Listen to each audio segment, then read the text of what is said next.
हरे कृष्णा।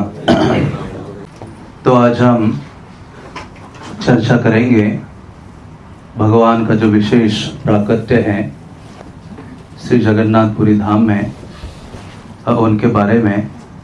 तो भगवान भगवत गीता में कहते हैं कथयन्तश्च माम नित्यम तुष्यन्ति च रमन्ति च।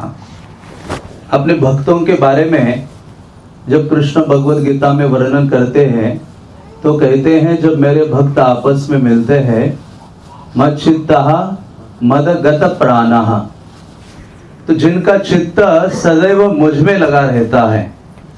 और कृष्ण भगवत गीता के द्वारा हमसे डिमांड करते हैं, करते हुए कहते हैं मन मना भव मद भक्तो। तो कहने का तात्पर्य है कि भगवत गीता का सार है एक प्रकार से कि कृष्ण में मन लगाना या कृष्ण का भक्त बन जाना। इसलिए भगवान भगवत गीता में कई जगहों में बारंबार ये वर्णन करते हैं और भगवान कहते हैं मन मना भव मत भक्तो, मेरा भक्त बनो। श्रील प्रभुपाद जब अंतिम समय में आखिरी उनका विजिट था लंदन के लिए, तो प्रभुपाद जब लंदन गए तो वहां उनको मिलने के लिए कई सारे युवा गण आए वहां। और प्रभुपाद ने पूछा, उनके बारे में पूछा, तो किसी ने कहा मैंने ये डिग्री प्राप्त की है, मैंने वो किया है, मेरा ये डेजिग्नेशन है। तो प्रभुपाद कहते हैं हम किसी और डेजिग्नेशन से इतना आकर्षित नहीं होते। हमारे लिए सबसे बड़ा डेजिग्नेशन क्या है? कृष्ण का भक्त बनना। इसलिए हम हमारे जीवन में कई प्रकार से कई चीजें या कई बड़ा बनना चाहते हैं, लेकिन भगवान सरलता से हमें कहते हैं कि संसार में कुछ आपको बनना है तो क्या बनो? भगवान का शुद्ध भक्त बनने का प्रयास करो। इसलिए भगवान स्वयं अवतरित होते हैं और ऐसे भक्तों के बारे में स्वयं भगवान अपने मुखारविंद से वर्णन करते हैं। भगवान कहते हैं उन भक्तों का स्वभाव क्या होता है?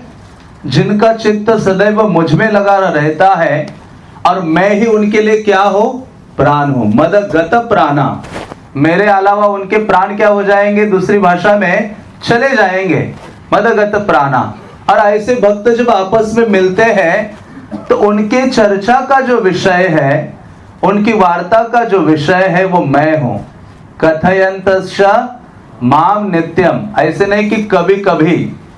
भक्त जब आपस में मिलते तो भगवान कहते हैं कि नित्य रूप से मेरी चर्चा करते हैं और इस साथ ही साथ बोधयन्तः परस्परम, वो क्या करते हैं? एक दूसरे को बोध प्रदान करते हैं कृष्ण की सेवा में या कृष्ण की भावना में आगे बढ़ने के लिए। तो ऐसे भगवान कृष्ण जो हमारे आराध्य हैं, इसलिए चैतन्य महाप्रभु ने कहा आराध्य भगवान ब्रजेश तनया तद्धाम वृंदावनम, कि हमारे कोई एक में वो आराध्य देव है तो वो कृष्ण है। और जितना कृष्ण हमारे लिए आराधनीय है उतना ही उनका धाम भी हमारे लिए क्या है? आराधनीय है, क्योंकि कृष्ण से वो अभिन्न है, कृष्ण का ही वो एक प्राकट्य है। तो ऐसे भगवान कृष्ण जो अनंत गुणों के भंडार है और उनके गुणों के बारे में एक भक्त क्या करता है? सदैव सोचता रहता है, सदैव मनन करता है। इसलिए जब हम शुरुआत में ही भगवान कृष्ण को प्रणाम करते हैं तो हम कहते हैं हे कृष्ण करुणा सिंधो दीन बंधो। कितने गुणों का वर्णन कर रहे हैं और वास्तव में इसमें से किसी एक गुण को भी हम पकड़ लें और उस पर मेडिटेट करें तो हमारा जीवन पूर्ण रूपेण सफल हो सकता है और अंतिम समय में सरलता से कृष्ण का हमें स्मरण हो सकता है। तो ऐसे भगवान जो अनंत गुणों के खान है, जो अपने दर्शन से श्रवण से जीवों को अपनी ओर आकर्षित करते हैं। इसलिए चैतन्य चरितामृत में कृष्णदास कविराज लिखते हैं श्रवणे दर्शने आकर्षये सर्वजन। कृष्ण की विशेषता क्या है? उनके बारे में आप सुनोगे तो क्या हो जाएगा? उनकी ओर आकर्षित हो जाओगे। हजारों उदाहरण शास्त्रों में हमें प्राप्त होते हैं। श्रवणे दर्शने, और भगवान का दर्शन करने मात्र से भी हम उनकी ओर क्या होते हैं? खींचे चले जाते हैं। तो ऐसे भगवान कृष्ण जो गुणों के भंडार है और जिनके केवल 2 गुणों को सुनने मात्र से जो ब्रह्मवादी शुकदेव गोस्वामी है अपनी वो ब्रह्म की धारणा को त्याग देते हैं और भगवान के चरण कमलों की शरण ग्रहण करते हैं। हम जानते हैं ना शुकदेव गोस्वामी के बारे में। शुकदेव गोस्वामी तो डर रहे थे, माता के गर्भ में लगभग 16 साल के थे और वो बाहर ही नहीं आ रहे थे। पिता बाहर से कह रहे शुकदेव अरे बाहर आ जाओ, बाहर आ जाओ। बेटा कहता नहीं, माया है बाहर। कहता मैं हूं। व्यासदेव कहते मैं हूं यहाँ। कहते तुम भी तो माया में हो। अंदर से बच्चा बोल रहा है। हाँ, लेकिन कहते हैं माया का आदेश को बुलाओ। तो भगवान उस समय द्वारका में थे, तो व्यासदेव द्वारकाधीश को बुलाते हैं और जैसे ही बुलाते हैं भगवान कहते मैं हूं। तो उनकी बात मानकर शुकदेव गोस्वामी बाहर आते हैं। बाहर आते तो रुकते नहीं है घर में। वो मैराथन के लिए जैसे व्यक्ति दौड़ लगाता है वैसे माता के गर्भ से पांव बाहर डाला और वो क्या करने लगे, दौड़ने लगे। और यहाँ व्यासदेव चिल्ला रहे हैं हे बेटा, हे पुत्र, रुको रुको रुको। लेकिन पुत्र रुकने का नाम नहीं ले रहा था, वन में चला जाता है। लेकिन इनके पास एक अमूल्य धन था व्यासदेव के पास, और व्यासदेव क्वालिफाइड योग्य व्यक्ति को ढूंढ रहे थे कि ऐसा अमूल्य धन जो मैं प्रदान करूं। और वो क्या था, श्रीमद् भागवतम। तो ऐसे भागवतम जो भगवान के गुणों से, भगवान का नाम, रूप, गुण, लीला और धाम, इनकी चर्चाओं से परिपूर्ण है श्रीमद् भागवतम। तो ऐसे योग्य व्यक्ति को ढूंढ रहे थे। तो जब व्यासदेव ने अपने शिष्यों को भगवान के गुणों का कुछ श्लोक सिखाए, उन श्लोकों को गाते रह गए वहां उनके जो शिष्यगण हैं। और ये जो शुकदेव गोस्वामी जंगल में दौड़ के चले गए थे, उन्होंने जब भगवान के 2 गुणों के बारे में सुना, वैसे तो एक गुण के बारे में सुना, और वो गुण कौन सा था भगवान का, करुणा। अहो बकीयम स्तन कालकूटम। सुना कि अरे वो परम भगवान कृष्ण, उनकी दया की या करुणा की कोई सीमा नहीं है। जो पूतना उनका वध करने के लिए तत्पर हो गए थे, जिसने अपने स्तन में बहुत ही जहरीला विष लगाकर उनको पिलाना चाह रहे थे, उसको भी भगवान ने क्या, कौन सा स्थान दिया है, माता का स्थान दिया है। जैसे ये सुना, शुकदेव गोस्वामी का हृदय विमल हो जाता है, मल से रहित हो जाता है और इतना द्रवित हो जाता है कि उन गुणों के प्रति शुकदेव गोस्वामी खींचे जाते हैं, आकर्षित होते हैं। उतना ही नहीं, जब कृष्ण के सौंदर्य को उन्होंने सुना, बरहा पीड़म नटवर वपु कर्णयो कर्णिकारम, कि भगवान इतने सौंदर्यवान हैं, जिनके इस रूप के बारे में और उनकी दया के बारे में जब सुना, तो शुकदेव गोस्वामी सब कुछ अपनी भौतिक जो धारणा है ब्रह्मवाद की, उसको त्याग देते हैं और कृष्ण की ओर दौड़ने लगते हैं या भगवान की शरण ग्रहण करते हैं। तो ऐसा ही भगवान का ये असीम गुण है करुणा, जो भगवान सारे जीवों के प्रति प्रदान करते हैं। और इसलिए भगवान को बहुत अधिक दुख होता है। इसलिए कृष्ण भगवद गीता में कहते हैं, ममे वांशो जीव लोके जीव भूता सनातना मनशस्तानि इंद्रियानि प्रकृति स्थानि कर्षति, कि ये जो जीव है मन और इंद्रियों के संघर्ष में अत्यधिक कष्ट अनुभव कर रहा है। तो भगवान चाहते हैं कि वो जीव उस कर्षण की स्थिति से बाहर आ जाए। और बाहर कब आ सकता है, जब वो भगवान की एकमेव शरण स्वीकार करे। हाँ, लेकिन हम भगवान की शरण स्वीकार करने के लिए तैयार नहीं है। तो ऐसे करुणा के सागर, करुणा के जो सिंधु है कृष्ण, इतने अधिक दयालु हो जाते हैं, दयावान हो जाते हैं कि उनकी करुणा को वो दर्शाने के लिए भगवान कई प्रकार से इस जगत में आते हैं। एक तो वो स्वयं अपने अलग अलग अवतारों के रूप में आते हैं, विग्रह के रूप में आते हैं, अपने भक्तों को भेजते हैं, ग्रंथ भेजते हैं, इवन वृक्षा अर्चा अवतार तुलसी को देते हैं। उतना नहीं, गोवर्धन पहाड़ भी देते हैं। उसके अलावा भगवान इतना चरणामृत की नदी प्रदान करते हैं। कौन सी है वो नदी? गंगा, भगवान के चरण कमल से निकली है। तो एन केन प्रकारेण भगवान पूर्ण रूपेण प्रयास कर रहे हैं कि जीव मेरी ओर आ जाए, मेरी शरण ग्रहण करे। तो इस प्रकार से भगवान अपना जो प्रेम है वो प्रदर्शित करते हैं। और वास्तव में इस जगत में हम केवल एक ही चीज को ढूंढ रहे हैं, सुख को ढूंढ रहे ही है, लेकिन वास्तव में वो सुख की अनुभूति होती है जब कोई व्यक्ति हमसे प्रगाढ़ प्रेम करता है। और हम भी अपने जीवन में ऐसे व्यक्ति को ढूंढ रहे हैं जिससे हम पूर्ण रूपे न क्या करना चाहते हैं, प्रेम करना चाहते हैं। लेकिन हमें इस संसार में ना ऐसा व्यक्ति मिलता है जिससे हम पूर्ण रूपे न प्रेम करें, या कोई ऐसा व्यक्ति भी नहीं प्राप्त होता जो पूर्ण रूपे न हमसे प्रेम करता है। हाँ, लेकिन इस संसार में ये दुर्लभ है। इसलिए आचार्यगण कहते हैं, शास्त्र कहते हैं कि जो प्रेम के एकमात्र विषय है वो कृष्ण है। और ये हमें समझ में कब आता है, जब समय चला जाता है। इसलिए समय निकलने से पूर्व हमें क्या करना चाहिए, ये समझ जाना चाहिए साधु के द्वारा, शास्त्र के द्वारा और गुरु के द्वारा, कि कृष्ण ही मेरे एक में आराध्य या प्रेम के विषय हैं। हाँ, वो बहुत ही मुश्किल से समझ में आता है। हाँ, हम सोचते हैं कि मेरे पारिवारिक जन ही मेरे प्रेम के विषय हैं, देशवासी, हाँ, या फिर अलग अलग प्रकार से ढूंढते हैं। ऐसे ही एक व्यक्ति जिसका जॉइंट फैमिली था, जिसमें वो बूढ़ा हो गया था अभी, तो ये जब बूढ़ा हो गया था तो ये ऐसे ही सुबह मॉर्निंग वॉक के लिए निकला। तो जब निकला वहां से मॉर्निंग वॉक कर रहा था, तो उसने देखा कि एक धूप के जो चश्मे हैं, गॉगल्स है, उसकी एक शॉप उसको नजर आई। उसने सोचा, अरे मेरे पोते के लिए गॉगल परचेज कर लेता हूँ। तो वैसे ही वो शॉप में चला गया। शॉप में गया तो उसने ऐसे एक कुछ चश्मा उठाया और डाल दिया, अपने आंखों में धारण कर लिया। जैसे डाला तो उसको कई आवाजें सुनाई दे रही थी। उसने सोचा ये क्या हो गया, सुबह सुबह कोई ट्रैफिक नहीं है, हाँ, कुछ लोग इधर उधर घूम नहीं रहे हैं, लेकिन मुझे इतनी आवाजें क्यों सुनाई दे रही है। तो बाद में उससे पता चला कि ये जो चश्मा है, पहनने मात्र से जो सामने व्यक्ति है, आसपास लोग हैं, उनके मन में क्या चल रहा है वो सब क्या होता है, सुनाई देता है। तो उसने उस व्यक्ति को पूछा, दुकानदार को, सोचा इसको पूछता हूं कि क्या प्राइस है इस चश्मे का। तो दुकानदार उसी समय मन में सोच रहा था, ये बूढ़ा सुबह सुबह कहां से आ गया शॉप में, इसको मैं डबल प्राइस बताऊंगा।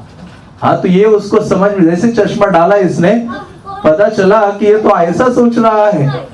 कहता है डबल प्राइस, मैं तुम्हें केवल सिंगल प्राइस दूंगा जो ओरिजिनल प्राइस है। उसने वो चश्मा लिया और अपने घर चले जाता है।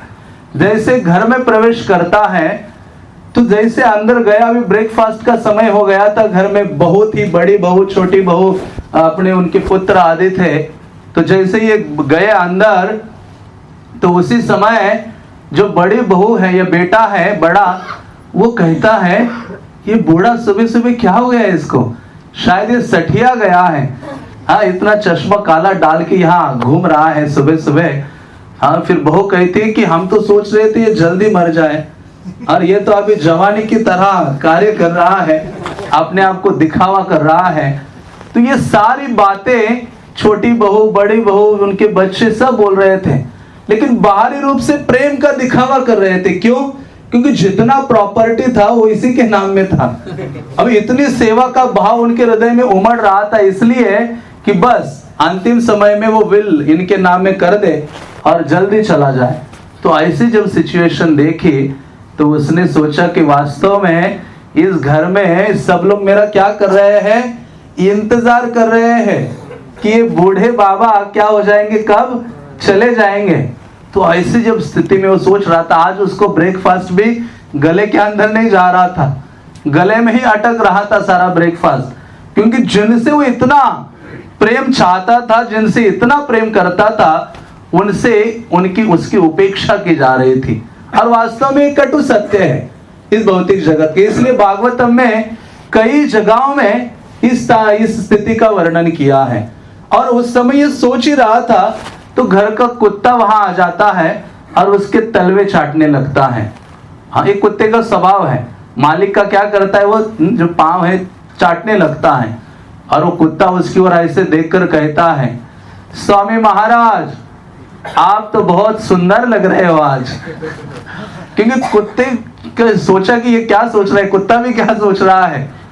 तो कहता ये इतना ही नहीं बोल रहा है, मेरे तलवे भी चाट रहा है, मुझे ये भी कह रहा है, और वो कह रहे सुंदर नहीं, आती सुंदर लग रहे हो आप। कहते वास्तव में यही एक व्यक्ति है जो मुझसे क्या करता है, जो कूदता है और वो प्रेम करता है। और जब उसका अंतिम समय आता है तो जितना भी धन प्रॉपर्टी था, हाँ, जनरली किसके नाम करके चला जाता है, उस कुत्ते के नाम करके चले जाता है। तो वास्तव में ये भौतिक जीवन की कटु सत्य है या दुर्दशा है, लेकिन भगवान कहते हैं आवा बिना बंधु और के आछे तुम्हार। अरे तुम इस संसार में ढूंढ रहे हो, हम प्रेमी को ढूंढ रहे हो और कोई आपसे प्रेम करे उसके लिए भी ढूंढ रहे हो।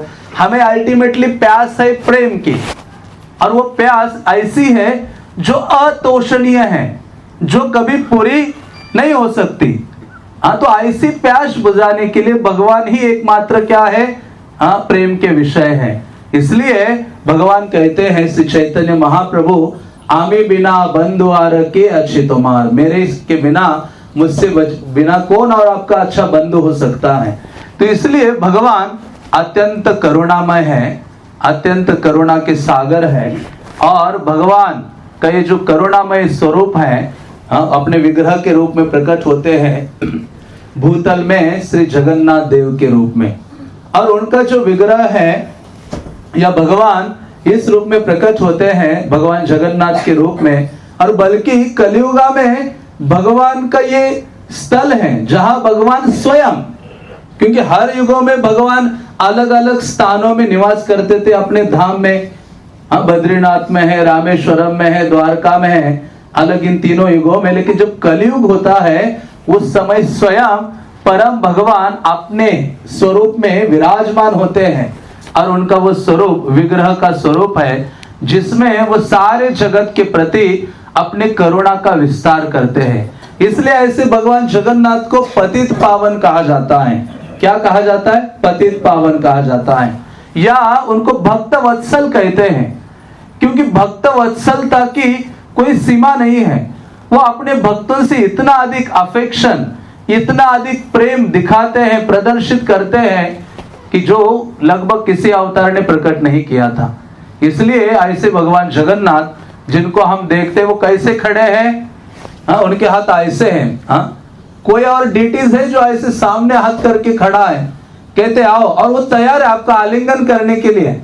भगवान जगन्नाथ ऐसे विग्रह है जो हाथ सामने किए हैं और वो कहते आ जाओ, मैं आपका क्या करूंगा, आलिंगन करूंगा। तो क्या और चाहिए। हाँ, लेकिन हमने इंद्रिय भोगों का आलिंगन करके रखा है, इंद्रिय विषयों का इतना आलिंगन किया है कि उसको हम छोड़ना नहीं चाहते। लेकिन भगवान जगन्नाथ जो अपने करुणामय विग्रह के रूप में प्रकट होते हैं और हमारा आलिंगन करने के लिए सदैव सदैव तैयार है। इसलिए श्री चैतन्य चरितामृत में कृष्णदास कविराज कहते हैं कि ये इतने दयालु हो जाते हैं, क्योंकि संसार में क्या त्रिभुवन में कोई ऐसा मंदिर नहीं है जिसके जो मूल विग्रह है वो बाहर आ जा रहे हो किसी को मिलने के लिए। बाकी सब मंदिरों में, चाहे दक्षिण भारत हो या पूरे भारतवर्ष में, जो उत्सव विग्रह है वो बाहर जाते हैं पालकी में या उत्सव के लिए, फेस्टिवल के लिए। लेकिन भगवान जगन्नाथ ऐसे विग्रह है जो स्वयं मूल विग्रह क्या करते हैं, बाहर निकलते हैं। इसलिए कृष्णदास कविराज कहते हैं, ताहर सम्मति लैया भक्त सुख देते, रथे चढ़ी बाहर रहेला विहार करीते।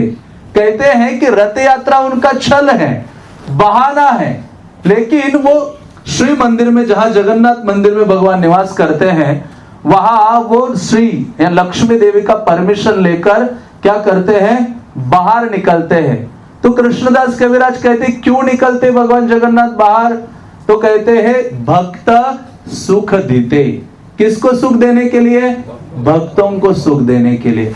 ये वास्तव में मानो उनका ये गोल है, लाइफ एंड सोल है कि वो अपने भक्तों को सुख प्रदान करना चाहते हैं।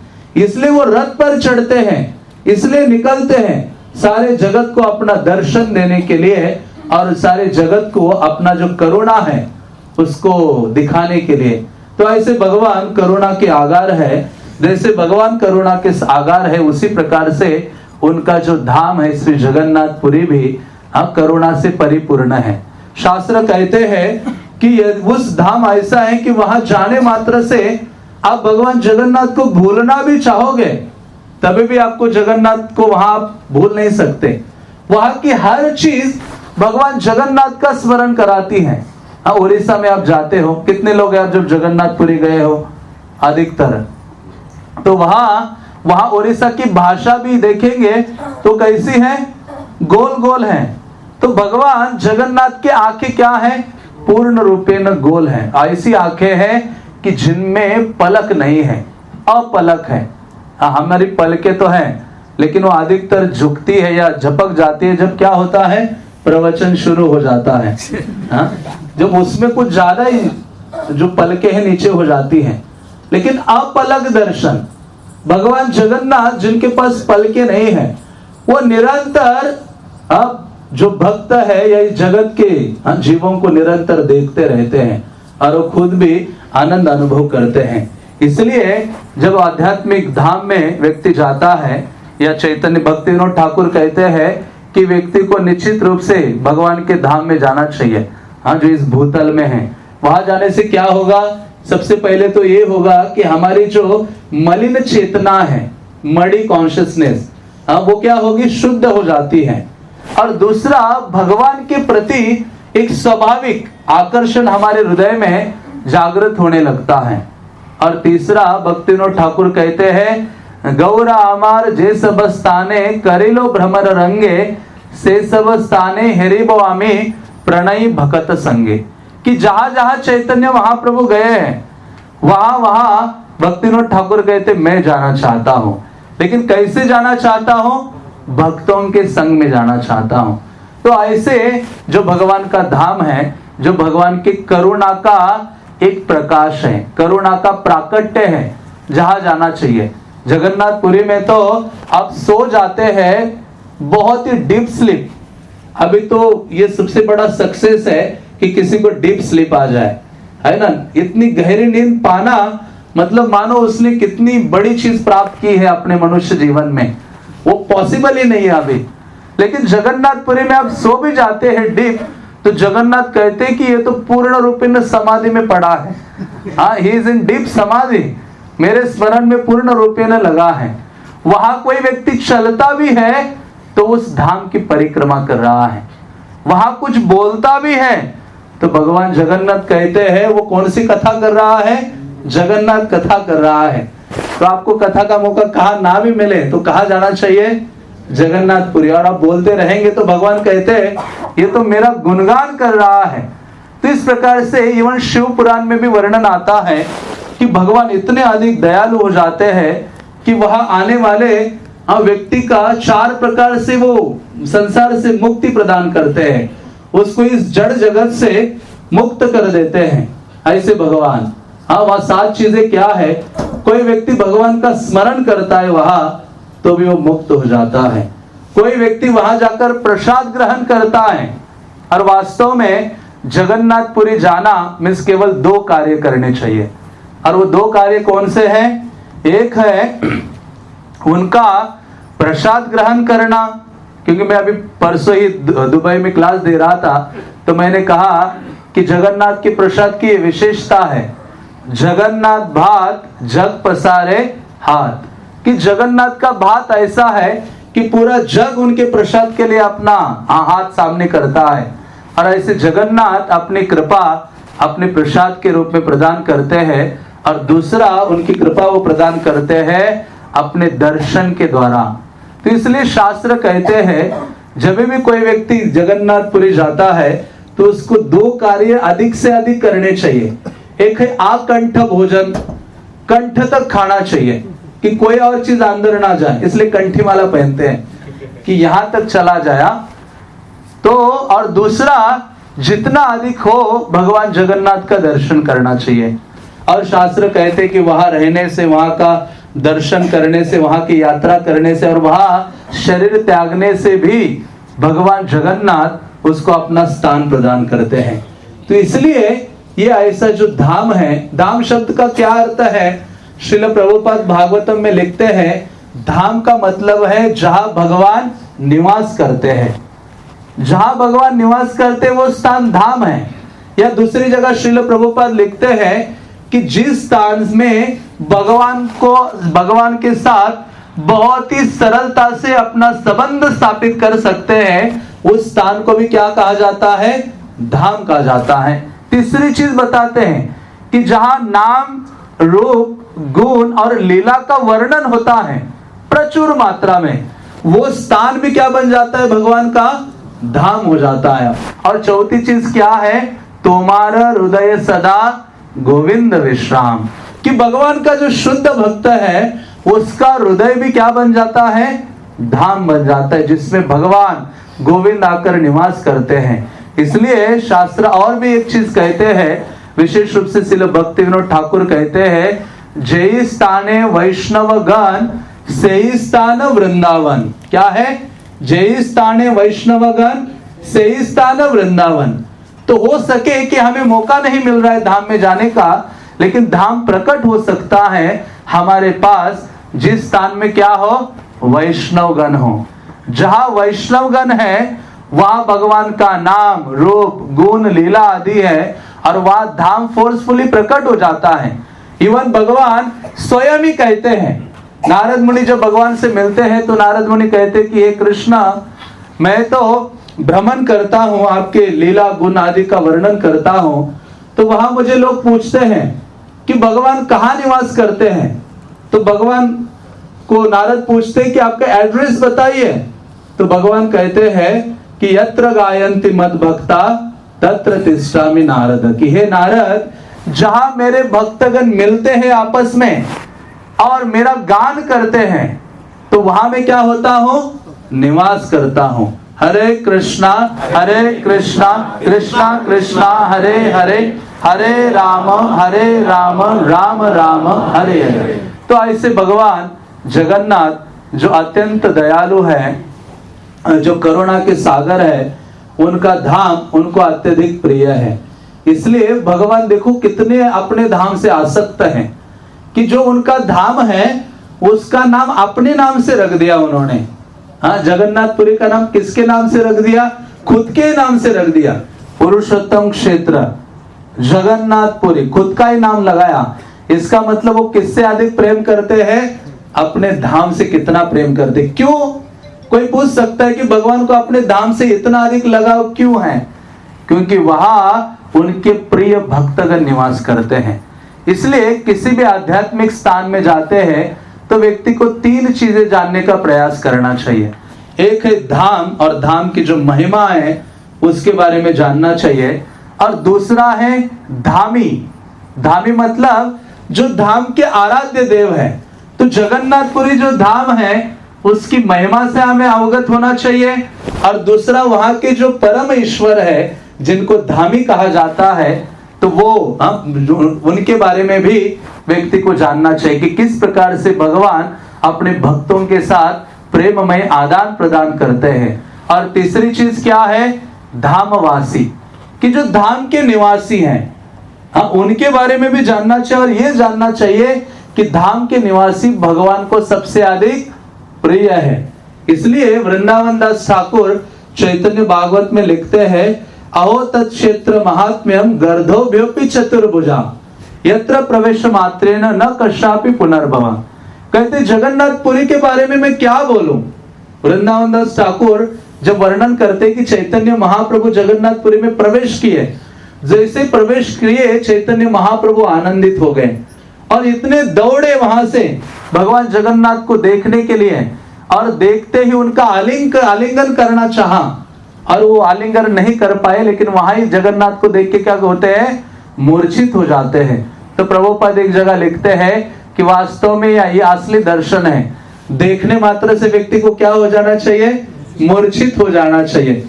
इतना अधिक अनुराग भगवान के दर्शन के लिए, इतने अधिक गहरी लालसा। तो वृंदावन दास ठाकुर कहते हैं कि ऐसा भगवान जगन्नाथ का जो धाम है जहां गर्धोभ्योपि चतुर्भुजा, वहां का गधा भी कितने हाथ है उसके?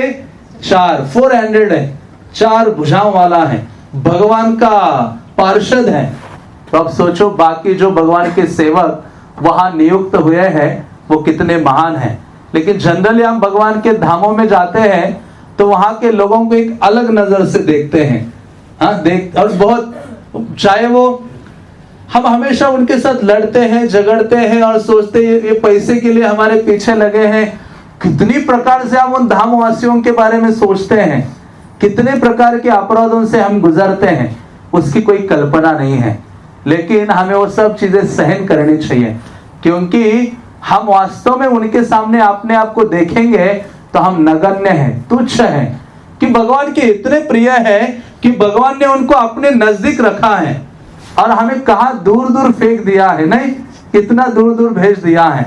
भगवान के अपने लोग हैं, उनको भगवान क्या करते हैं, नजदीक रखते हैं और इतना अधिक उनसे प्रेम है।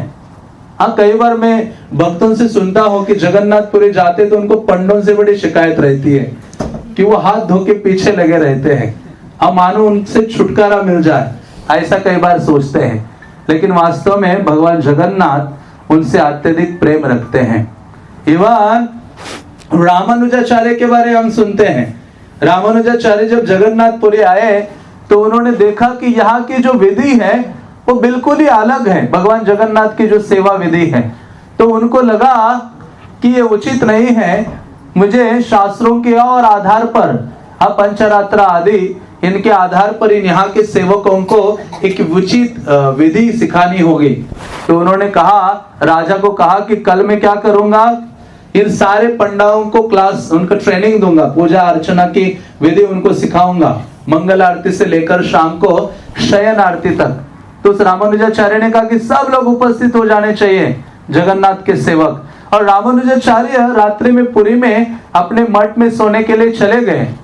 तो भगवान जगन्नाथ को टॉलरेट नहीं होता। उनके भक्तों के अगेंस्ट कोई ऐसा बर्ताव करता है तो जगन्नाथ उसको सहन नहीं करते। जगन्नाथ सबको सहन कर सकते हैं, लेकिन बाकी और कुछ वो सहन नहीं करते। भगवान कहते मेरा हाथ भी भक्तों के अगेंस्ट हो जाएगा, उसको मैं क्या करूंगा, काट डालूंगा। इतना प्रेम है उनको अपने भक्तों से। तो ऐसे रामानुजाचार्य जब सुबह वो सो रहे थे रात को ही, और सुबह सारे भक्त उठे, जगन्नाथ मंदिर के सामने सब खड़े हो गए। वहां के जो पुजारीज है, पंडागण है, सब लोग इंतजार कर रहे थे कि रामानुजाचार्य आएंगे, हमें यहाँ से सिखाएंगे कि मंदिर का दरवाजा कैसे खोलना है, कैसे अंदर जाना है, कि क्या क्या विधि है, क्या क्या मंत्र है। ये सारी चीजें वो चाह रहे थे उनके द्वारा सीखना। तो लेकिन भगवान को सहन नहीं हुआ, रामानुजाचार्य को रात्रि में ही वहां से उठा लिया। भगवान जगन्नाथ ने उनको उठा के विशाखापट्टनम के पास श्रीकाकुलम है, उसके पास बहुत ही छोटा सा गांव है, 13-14 किलोमीटर श्रीकाकुलम से, कुर्म क्षेत्र, वहां जाकर रामानुजाचार्य को डाल दिया। रामानुजाचार्य जब सुबह अपनी आंखें खोलते हैं तो वो देखते हैं कि मैं जगन्नाथपुरी में नहीं हूं। वो सोचते मैं कहाँ आ गया, पहले वहां देखा, अरे ये तो कुर्म क्षेत्र है। तो रामानुजाचार्य वहां फिर निवास करते हैं। वो सोचते हैं कि जगन्नाथ अपने भक्तों से अपने से भी अधिक क्या करते हैं, प्रेम करते हैं। जिस प्रेम की हम कामना करते हैं, ऐसे ही चैतन्य भागवत में वर्णन आता है पुंडरीक विद्यानिधि का। चैतन्य महाप्रभु के पार्षद है, गदाधर पंडित और पुंडरीक विद्यानिधि बहुत अच्छे मित्र थे, और ये प्रतिदिन जगन्नाथ का दर्शन करने के लिए जाते थे। लेकिन जब विंटर का सीजन आया, जिस समय भगवान जगन्नाथ को ठंड के कपड़े पहनाए जाते हैं, तो उस दिन वो विशेष फेस्टिवल हो रहा था, और उसको कहते ओड़न षष्ठी। अब शीत वस्त्र पहले दिन पहनाया जाता है। तो ऐसे दर्शन करने के लिए गए तो उन्होंने देखा कि ये तो बहुत ही नए कपड़े हैं और जिनके ऊपर माड़ लगा हुआ है, स्टार्च जो होता है, उसके बहुत कड़क होते हैं ना कपड़े। तो उन्होंने कहा ये तो अशुद्ध है स्टार्च, पहले इसको धोना चाहिए और उसके बाद भगवान को पहनाना चाहिए।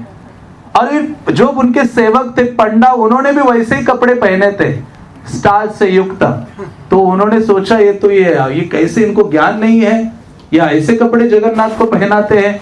तो भगवान चैतन्य के पार्षद पुंडरीक विद्यानिधि ऐसा उनके भक्तों के बारे में सोच रहे थे, जगन्नाथ को अंदर कुछ हो रहा था, उनको लग रहा था रात्रि होने दो, तुम्हें दिखाता हूं अभी।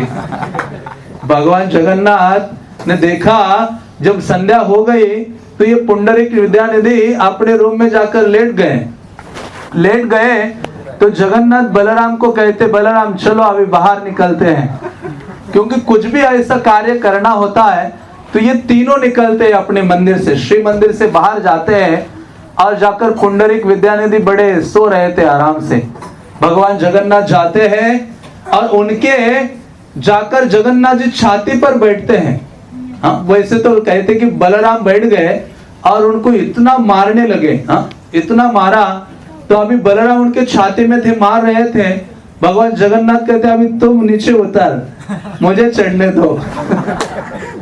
जगन्नाथ जी उनकी धुलाई करते हैं और जब सुबह हो जाता है तो, लेकिन ये सुभद्रा देवी जिनका माँ का हृदय है, वो कहती नहीं नहीं बहुत हो गया, इतना थोड़ी मारा जाता है, अभी चलो चलो वापस चलते हैं।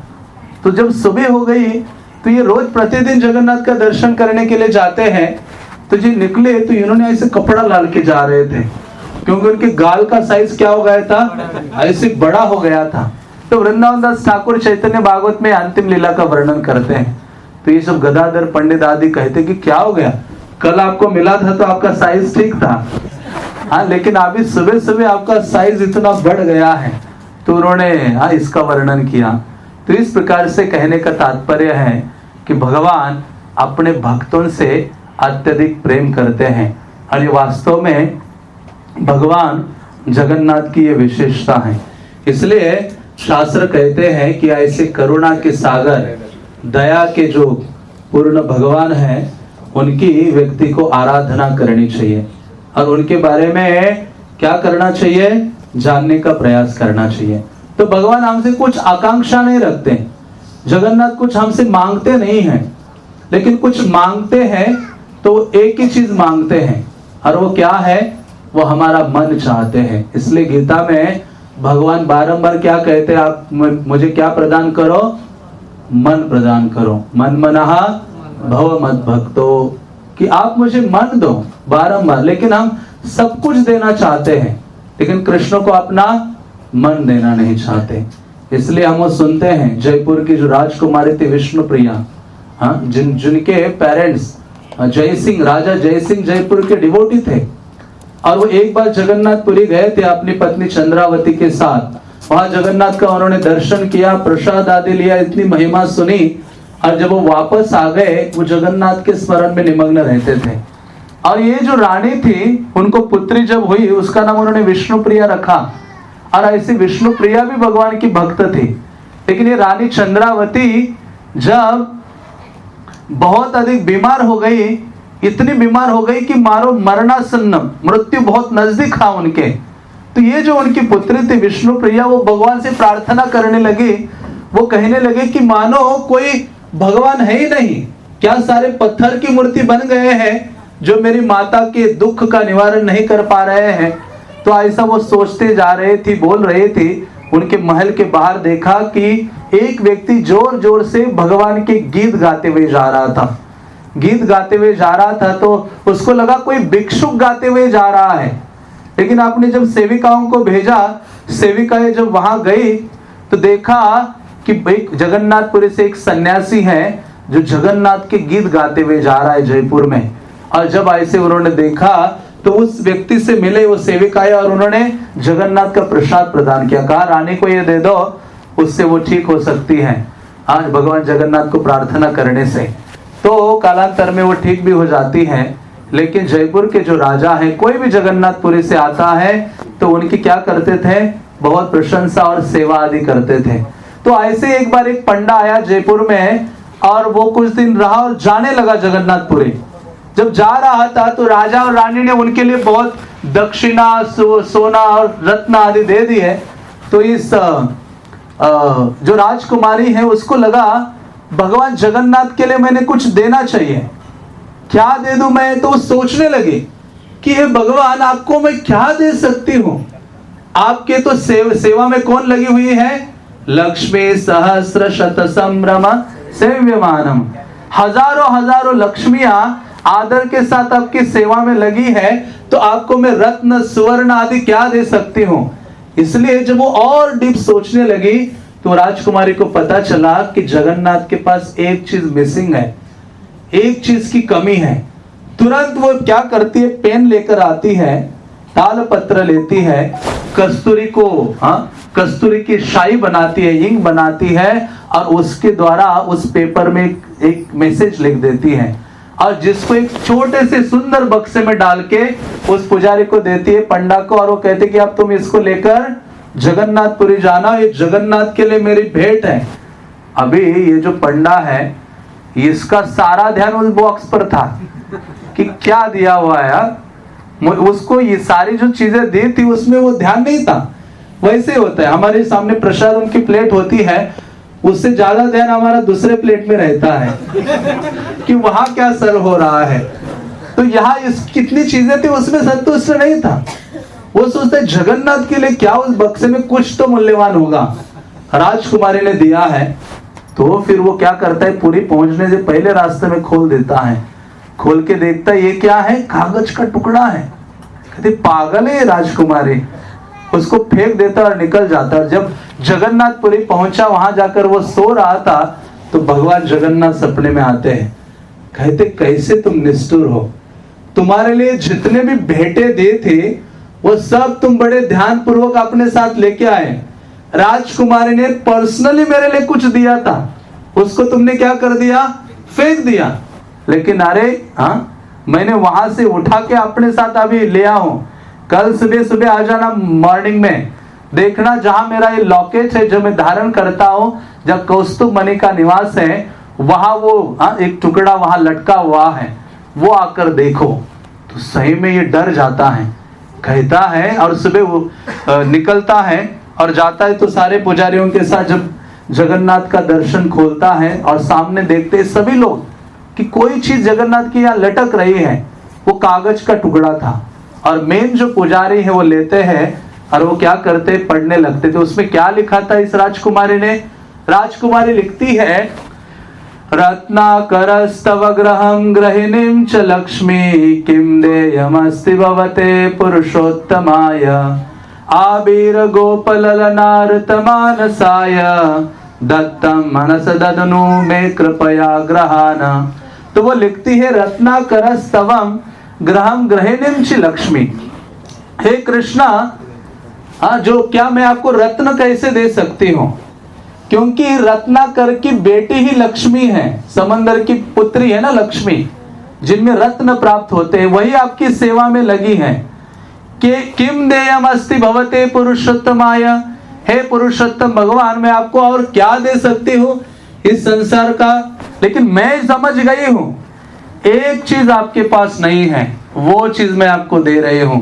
वो कहते आबीर गोपललना ऋतमानसाय, आप इतना अधिक वृंदावन के भक्तों से प्रेम करते हैं, गोपिकाओं से, ग्वाल बालों से, और सबसे इतना अधिक प्रेम करते हैं कि आपने अपना मन, जब आप वृंदावन से मथुरा द्वारका आए, क्योंकि जगन्नाथ क्या है, द्वारका के परम भगवान है, तो जब आप वृंदावन छोड़कर बाहर आए तो आपने अपना मन कहाँ छोड़ के आए थे, आप वृंदावन में छोड़ के आए थे। इसलिए कहते ऋत मानसाय, आपके पास मन नहीं है, इसलिए दत्तम मनस तदनु में कृपया ग्रहान।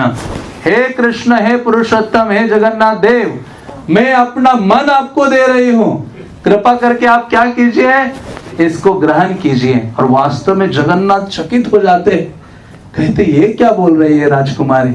तो वास्तव में वही सबसे बड़ी भेंट है, या कोई चीज अर्पण करना चाहते हैं, जहां मन हो वहां सारी चीजें हैं। तो इसलिए कहने का तात्पर्य है कि भगवान हमसे मन चाहते हैं, इसलिए भगवान बारंबार हमसे यही निवेदन करते हैं, मन मना भव मत भक्तो। और परम सिद्धि यही है, कोई उपाधि बड़ी चाहिए या कुछ हमें बनना है तो भगवान का विनम्र भक्त बनने का प्रयास करना चाहिए। और भक्त तभी बन सकते हैं जब हमें अपना मन जो है भगवान को अर्पित कर सके। और मन अर्पण करने की विधि श्री चैतन्य महाप्रभु ने हमें प्रदान की है, और वो क्या है, हरे कृष्णा कृष्णा कृष्णा हरे राम राम राम हरे हरे। तो इसलिए इस विधि को हम स्वीकार करें और अपना जो जीवन है उसको धन्य बना सकते हैं। हरे कृष्णा।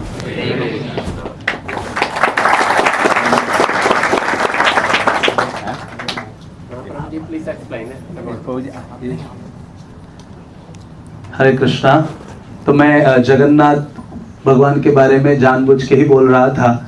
आपको लगा होगा कि आज कोई ऐसा आसपास कुछ उत्सव नहीं है या कुछ रथ यात्रा नहीं आने वाली, लेकिन ये जगन्नाथ जी बीच में कहाँ से आ गए? तो ये बीच में आ गए हैं, भगवान स्वतंत्र हैं। तो रिसेंटली हमने भगवान जगन्नाथ के ऊपर एक 624 पेज का बुक लॉन्च किया था जगन्नाथपुरी में। श्रील गोपाल कृष्ण महाराज ने लॉन्च किया था, पूरी में हिंदी वर्जन है। और कई सारे वरिष्ठ भक्तों ने इसकी बहुत ही प्रशंसा की है। श्रील लोकनाथ महाराज ने इसका फॉरवर्ड लिखा है। और लोकनाथ महाराज ने पर्सनली कहा कि मैंने जगन्नाथपुरी के बारे में कई ग्रंथों का अध्ययन किया है, लेकिन ये जो बुक है, ऐसे शब्द थे उनके, वो कहते ये सारे किताब उनका बाप है, ऐसे लोकनाथ महाराज कह रहे थे।